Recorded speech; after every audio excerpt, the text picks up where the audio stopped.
He's going to talk about SLAM and reinforcement learning solutions for multi-agent systems, some of the works of his lab. So Jonathan, whenever you want, share your screen and the room is yours. All right. So hopefully you can see the screen now. Yes, we can. Great, excellent. And thank you for the invitation to speak today. The talk, as mentioned in the title here, is about SLAM, so simultaneous localization and mapping, and some of the work we'll be doing on reinforcement learning, but all in the context of multi-agent systems. So the first part is great following Stephanie's talk, because it'll be a nice connection to the things she was just discussing in terms of the sensor types that she was looking at with the radios. And you'll see how we're actually approaching this problem as well. So anyway, this is the work from a collection of my students. So Yulin's sort of a nearly finished PhD student, and Chuang about to start a faculty position in the fall, and Don Key probably about 6 months behind Yulin. So a couple of students and some postdocs in this project.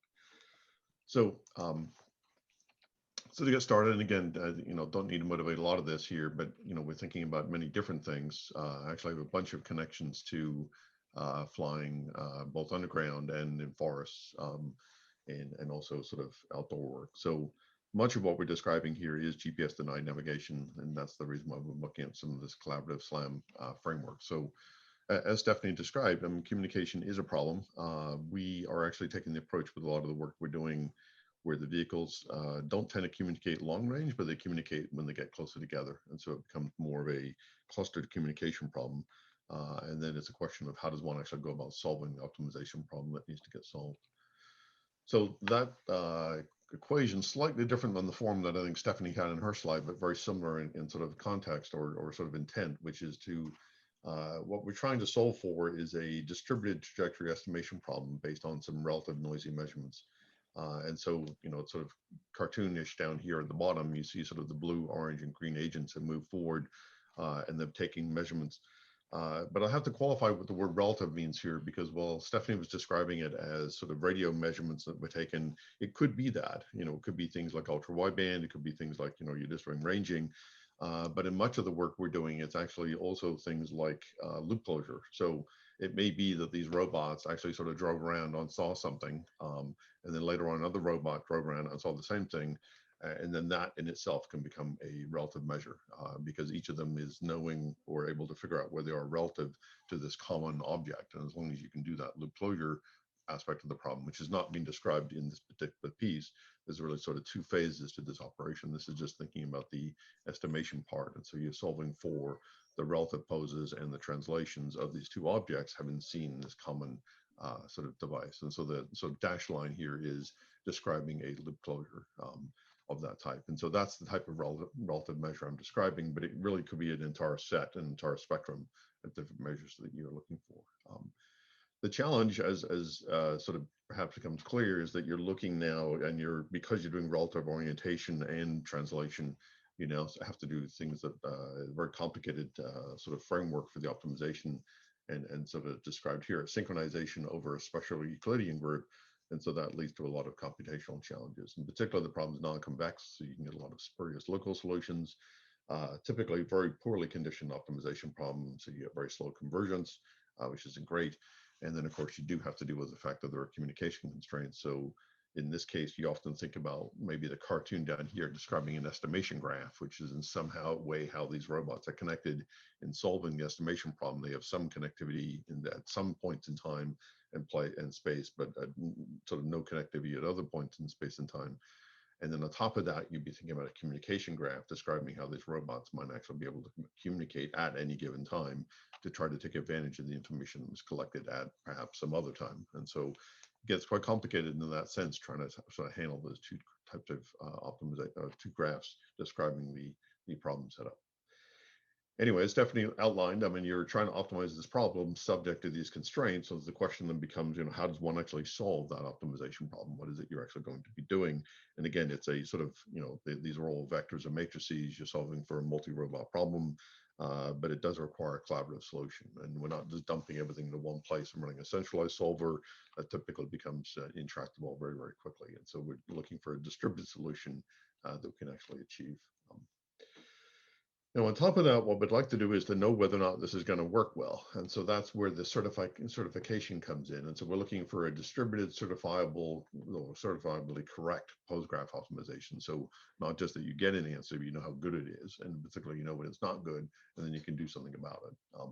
So that's what we're aiming for. The problem is the postgraph optimization is just this giant non-convex optimization I described before. It's going to give you the spurious solution. So what are you going to do about it? And thus ensued sort of a whole sequence of things that took about a year and a half to really figure out how to do all this. It built on some work from Dave Rosen, not mentioned in the title, but another, he was a postdoc in 16 and through various machinations ended up back at MIT and is now a postdoc in Wright Group. So they had done some work back in 2016 looking at how to come up with certifiability, but it was a global, well, sort of the global or central optimization problem. What Yulin and and Kazra have been looking at down here in this paper was how to do that and begin to do the distributed version of this postgraph optimization. And when Dave came back, they all together then started working on the distributed certifiably correct version of this.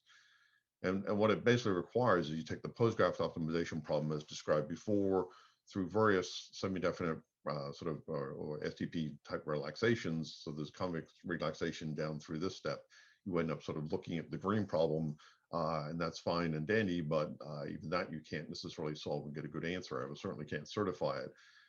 So that required then a reformulation of that STP relaxed problem, which then led to this rank restricted semi-definite program. And so at this point, you're now solving an STP that's been relaxed in two ways in terms of a variable set.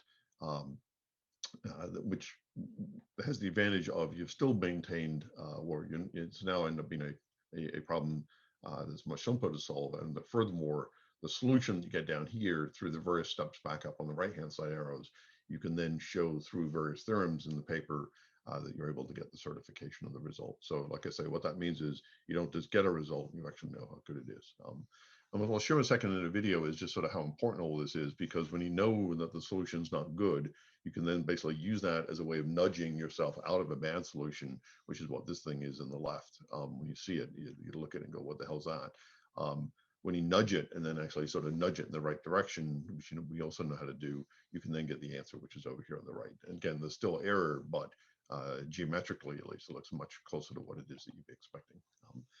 And so that's actually sort of becomes the key part. I have to click on this. I lost track of how I set this up. That it does end up escaping those suboptimal solutions. So a typical sort of SLAM problem, you got all the different colors of different robots, right? They've been to different parts of the world. They're now combining the information into a coherent global map, sort of iteratively working together on solving that. But things have gotten stuck here, and they don't have a good answer. And it's, to us anyway, it's obviously bad. They, are trying to figure that out. And so sort of what happens here is they end up escaping, recognizing there's a problem, escaping it, and now you can begin to see how it converges into something that is much closer to what the answer is. I don't have truth here, but when you do problems on the scale, you often don't know what truth is, but you might recognize some of the MIT buildings if you know the campus particularly well.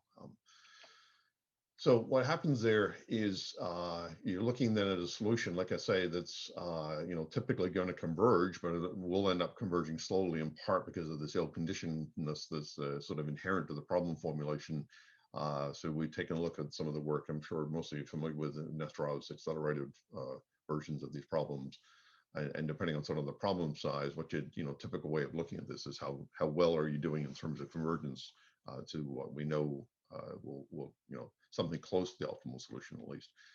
And again, for big problems, big teams, things converge pretty slowly if you don't do the acceleration as a function of the iteration number. But when you actually get to the accelerated version, you can see this kind of bumping type behavior as the acceleration parameter comes into effect. So we've sped things up. We're able to solve it. We've sped it up. We also know that it is certifiably correct. So things are looking very good. The challenge, again, this sort of showed up in Stephanie's work, is that communication is always a bugaboo when you try to implement these types of things, and in particular, one of the problems is synchronization. And if you require that things be synchronized across the team, in my experience, things just fail miserably. So one of the things we looked at recently was how to get a asynchronous implementation of everything I just described. So maintain the certifiability, maintain the acceleration, but enable the agents to possibly be in a situation where they're not always sort of, in lockstep in terms of the synchronization of the steps of the algorithm. And so this formulation, and again, involved a very detailed proof that Yulan went through in showing, based on some of the work that Boyd had done back in '06, on sort of a formulation of how to prove what that this would actually converge. He was able to show that he was able to prove that it would be tolerant to delays. And it's not that we're necessarily expecting large delays, but this does allow the possibility that agents are out of sync and out of step.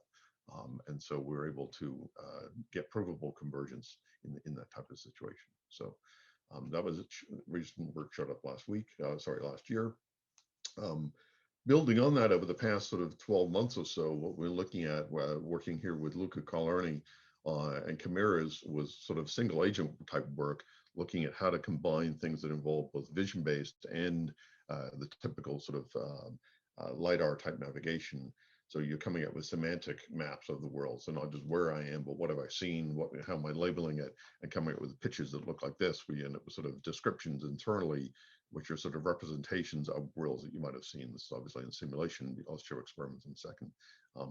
So that was fine, but the question was how to make all that multi-agent. And so what we did was take the postgraph optimization I just described and essentially insert it into a conversion of Chimera now, which is Chimera Multi. And so it ends up being a sort of robust distributed implementation of this entire framework. Let me just see if I can show you quickly what some of this looks like. I had to speed it up, it's a little bit slow. But you see all the robots running around in a simulated world over here on the left that some of you might recognize.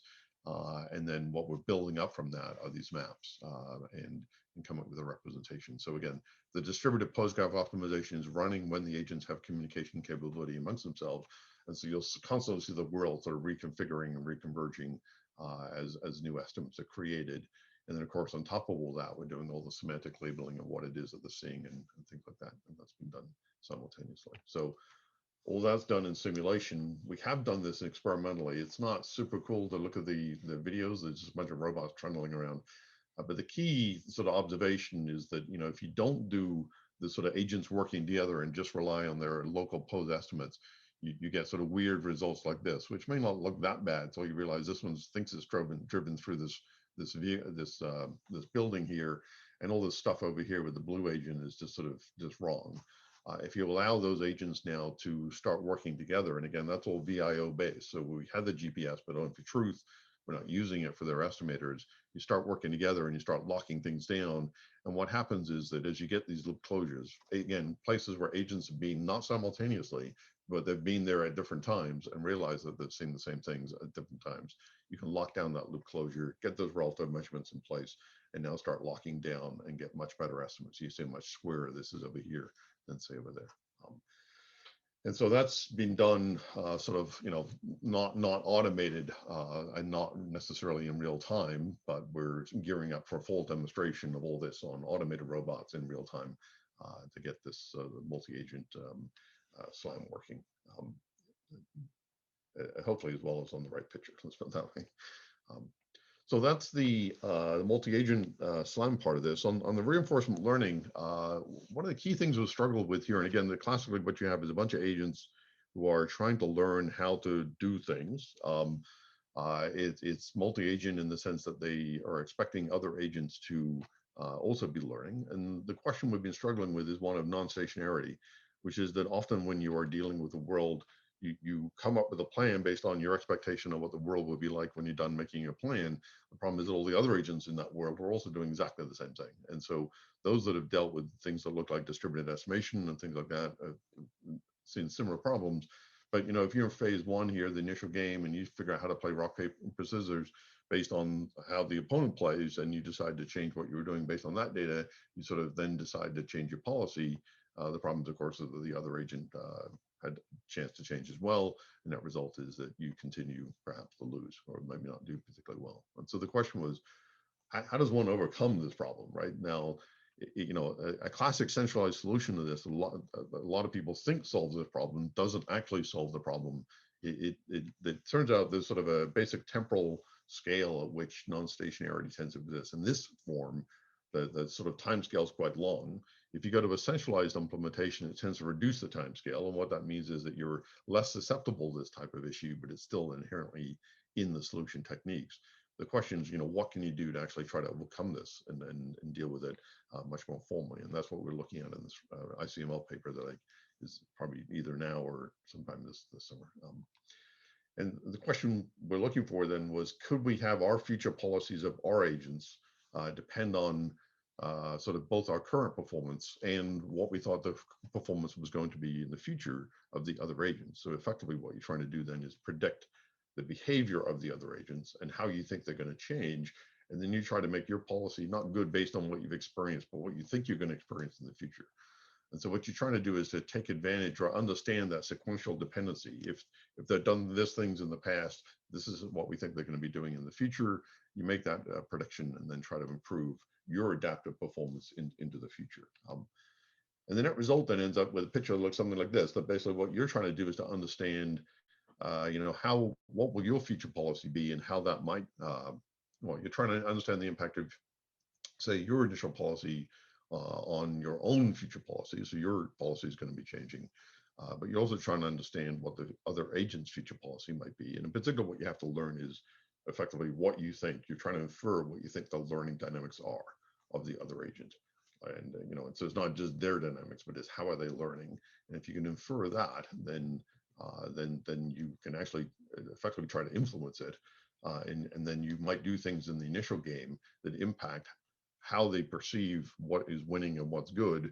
That changes the way they actually redesign in the second game, and you sort of pounce on them by sort of changing your policy, and you can either start winning at that point or you try to influence them again. And so again, by being able to have that learning behavior in place and make those predictions, you can then try to take advantage of understanding these interactions and then sort of win better, right? If you want to think about it that way. Net result, and we tried in the paper, in the SML paper, I mean, we've done a bunch of different games, but I just want to clean it up into sort of one primary result. So again, rock, paper, scissors, and we're comparing about a bunch of different baselines, some of which are quite recent, and again, some have peer learning, some don't. So they're accounting for what the other agents might be doing, some don't, and some have neither of them. But the net result is you want to do do well on this plot, and the only one that is doing well is the new result we came up with. And again, it's just to clear up the names. We're called Meta MAPG as opposed to Meta PG, and so it's just a slight change in notation, but has a very big impact in terms of the results. And so we're quite impressed with how that actually ended up working in the end. And just when you look into the details of exactly what happened, one of the things that is actually going on here is what I implied, which is that the agent actually learned how to deceive the other agent. And so the meta PG, which is sort of the best baseline comparator, sort of does well, but then ends up sort of not doing well in the future because the other agents sort of learn how to beat it and come up with a sort of a reasonable strategy in response. What our agent does is actually pick a stupid strategy at the beginning, sort of trick the other agent into what it thinks is a winning strategy, and then pounces on it with the rock and ends up beating it. And so Meta MAPG learns to lose slightly in the first two trajectories to achieve a much larger performance in the later trajectories, which is what we had expected to see, but again, we weren't necessarily sure it was going to happen, and that's what did. Now, in the paper, we go through and talk about the fact that it's not always necessary. If these are adversarial, it's a game problem. If the agents end up being cooperative, and we showed it here, we scaled up the problem and sort of showed different things here. But sometimes if the agents are cooperative, it doesn't necessarily help to have a model of what the other agents are doing. And so these two up here in the half cheater. So in the half cheater, one agent's in charge of the back leg, another agent's in charge of the front. So it's a much bigger problem. But they're cooperating together to get the cheater to run across the environment well. But in this case, it's cooperative. And so Meta MAPG and Meta PG actually ended up doing basically the same, which was sort of part of what we wanted to show, was that we've added extra terms in taking advantage of a behavior. But if that behavior is not beneficial, then you basically just recover the past results.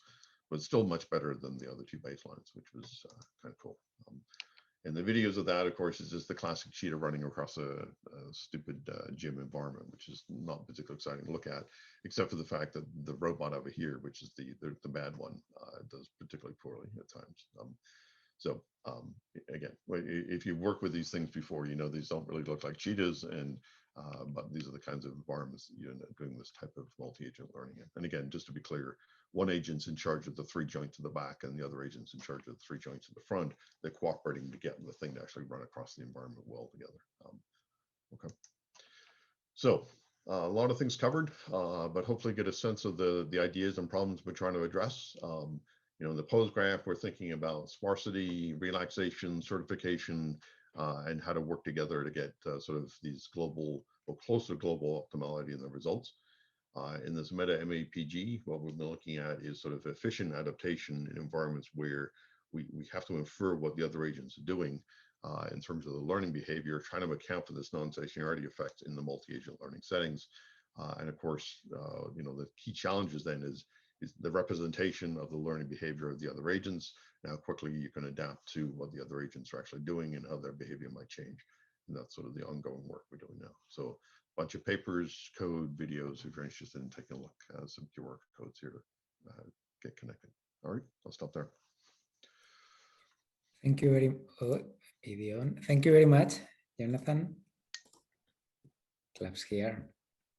So we have time for a couple of questions. Actually, we managed to finish on time. So thank you for sticking to time. So, okay, George. Yes, thanks, Eduardo. Thank you, Jonathan. Fascinating talk.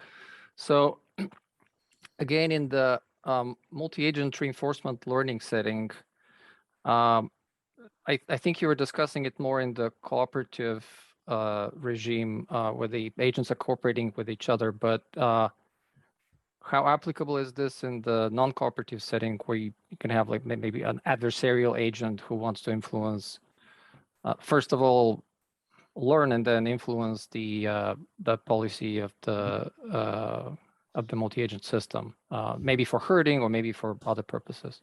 Yeah, well, so again, the rock paper scissors is an adversarial game. So in that case, it is it actually the term we've added is actually more beneficial if you go to something that is cooperative. Then sort of what the state of the art was fine. I mean, which is basically what they said. I mean, they had only done cooperative settings, and you know didn't have to worry about the learning behavior of the other agents, because effectively it was not going to be a primary deficit. In the adversarial games, it is, and so in that case, there's a particular problem. So. Like I say, if you're working cooperatively, there will still be a non-stationarity issue, but it doesn't tend to be something that's problematic in the sense that there's sort of like it'll be suboptimal, but tends not to be divergent in the sense of sort of, you know, one way to think about it.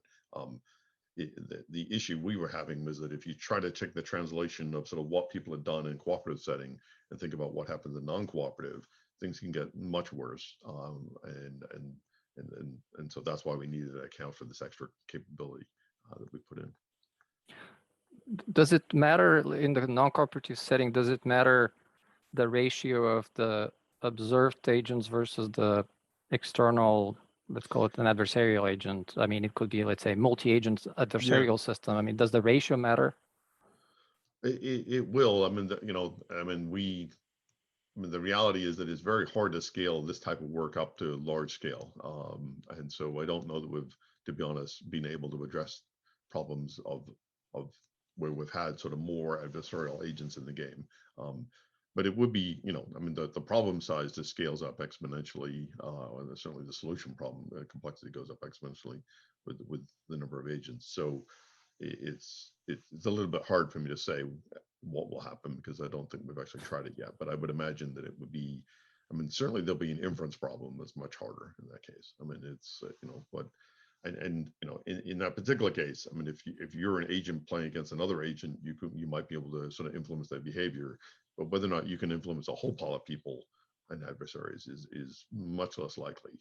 And so, you know, it's you might have an influence on one or two of them, but not all of them. And so there'll always be someone who's not been influenced by you or very much, and the result is not nearly as impressive. So, but in that case, you'd have to think about sort of scaling up, like a adversarial team against an adversarial team, and then you'd have enough influencers. But then it's a whole issue of scale in that case. Okay, thanks. Yeah, that was kind of where my question was leaning, but apparently not much is known. So, but yeah, thanks very much. This is very interesting. More questions?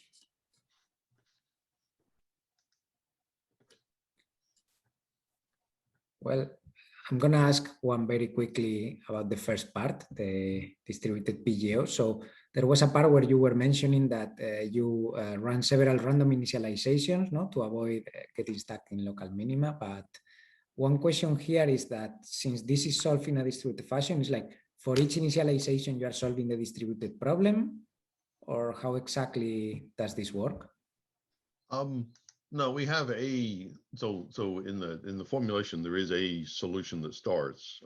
It's not randomized. There's not like many solutions, but we have a solution that it'll be converging to an answer, and it's that answer which we are analyzing to see how good we think it is, and then we will use the acceleration methodologies in SROB to essentially kick it out of local minima that it may be stuck in. So. There's no.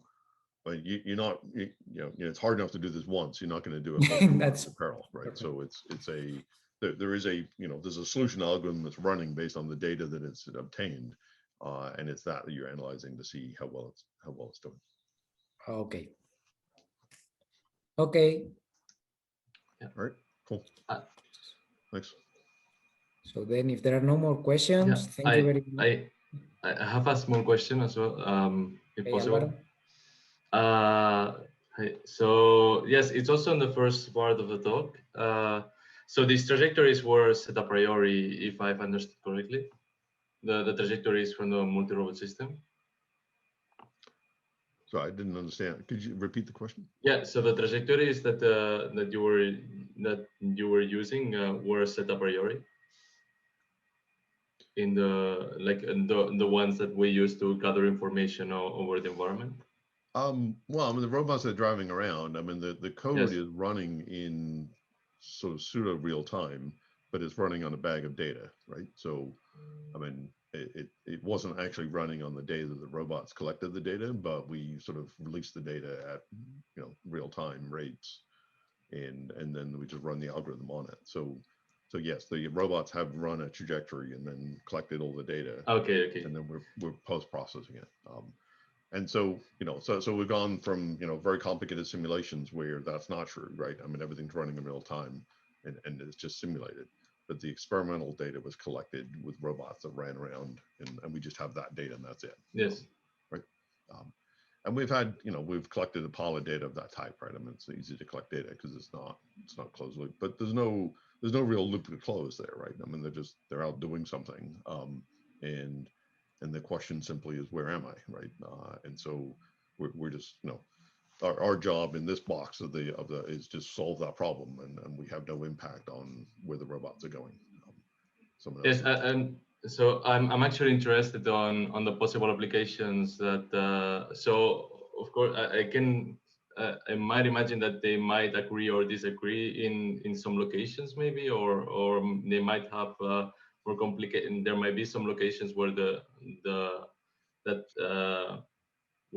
that might pose some complications when trying to converge to an actual map to the actual map that would be correct. So would there be some applications in active information gathering in this account so that could be able to guide the robots towards those locations that would yield more interesting observations? Sure. Yeah. Definitely. We're not doing that, but there's definitely a possibility. Most of the disagreement is on the data association problem, which is, we think we saw the same thing. And you have to be very conservative in the way you do loop closures, because the negative impact of a wrong loop closure is very detrimental. And so you don't let anything in that you think there's a slight disagreement on. And so that does lead to situations where robots were in the same place but don't really know it. You're not getting the closures you expected. And essentially you want the robot to go back and sort of reconnect and say, okay, well, go back and stare at that thing again, and then get confident that you were in the same place as some other robot. Because you will find situations where locally the map will be quite suboptimal, and you need, in that case, you'd want to send someone out there to sort of resurvey it and take another look. Okay. Thank you very much. Very nice talk. Thank you. Thank you. Okay, so thank you again, Jonathan. And right. then we have 10 minutes break, lunch for West Coast, Spanish dinner time for Europe, and I guess tea time for the East Coast.